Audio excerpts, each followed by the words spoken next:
More on this, we turn to Quintana, Senior Policy Analyst for Latin America and the Western Hemisphere at the Heritage Foundation. Great to see you.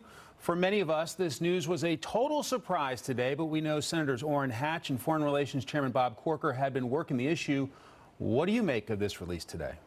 Well, I think we can clearly make of this release that the era of giving up terrorists and criminals and cash in exchange for U.S. hostages is over. I mean, the Obama era of this terrible deal making is essentially over because we got a U.S. hostage back essentially for nothing. American presidents get blamed for all kinds of things. Does President Trump get some credit for Joshua Holt's release? I mean, I think President Trump's Venezuela policy, it's been this steady drumbeat of pressure for the past year and a half of sanctioning corrupt Venezuelan government officials and really tightening the screws on them. I think it's really backed the Venezuelans into a corner and put them in a position where now they have to come to the table and they have to try to make a deal with us. Nicolas Maduro was reelected last week, but Washington considered that election a joke. Do you expect this will change U.S. relations with Venezuela? I mean, I think the Venezuelans are the ones who now need to continue building upon this and they need to continue generating more confidence, right? Because at the end of the day, they're the ones who have more political prisoners than any other country in Latin America right now. They're the ones who have this self-imposed humanitarian crisis. And they're the ones that need to continue generating more goodwill for the U.S. to change its behavior. How badly crippled is the Venezuelan economy at this stage, and what does Maduro want from the U.S.? I mean, the Venezuelan economy has been absolutely decimated by socialist economic policies and rampant government corruption. I mean, it's at the point where you have thousands of Venezuelans fleeing every single day, crossing the border into neighboring countries simply to try to get something to eat. Inflation rates are over 2,000% right now. Wow. It's expected to hit 18,000%.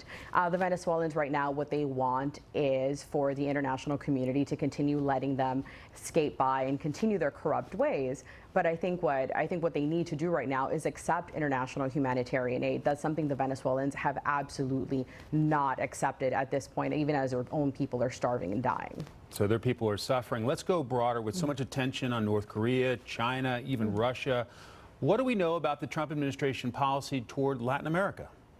I mean, I think that's one of the areas that there have been so many incredible successes and people are really not paying attention.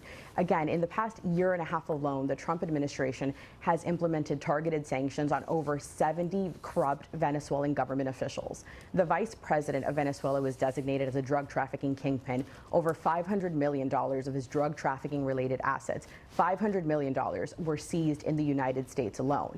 I mean, they've made such incredible advances on holding the corrupt Venezuelan government official and its officials holding them accountable. And it's incredibly unfair that President Trump's not getting credit for it.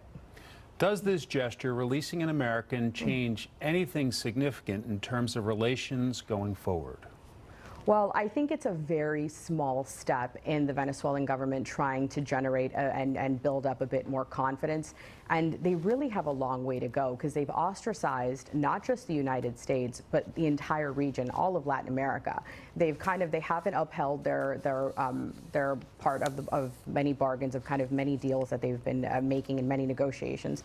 And I think again, it's one small step. It's very early to tell, but hopefully they'll continue on with this good behavior.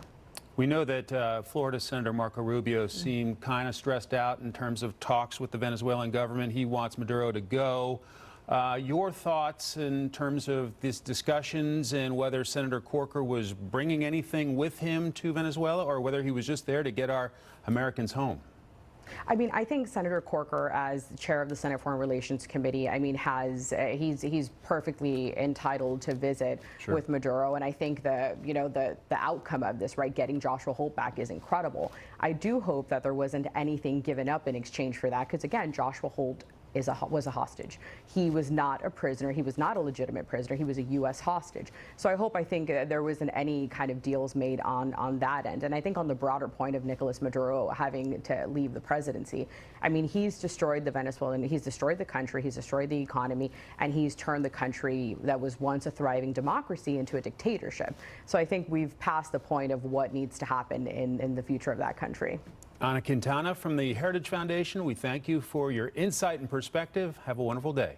Thanks, you too. Arthel? Okay, Mike, thank you. We're going to go now to the battle over immigration reform.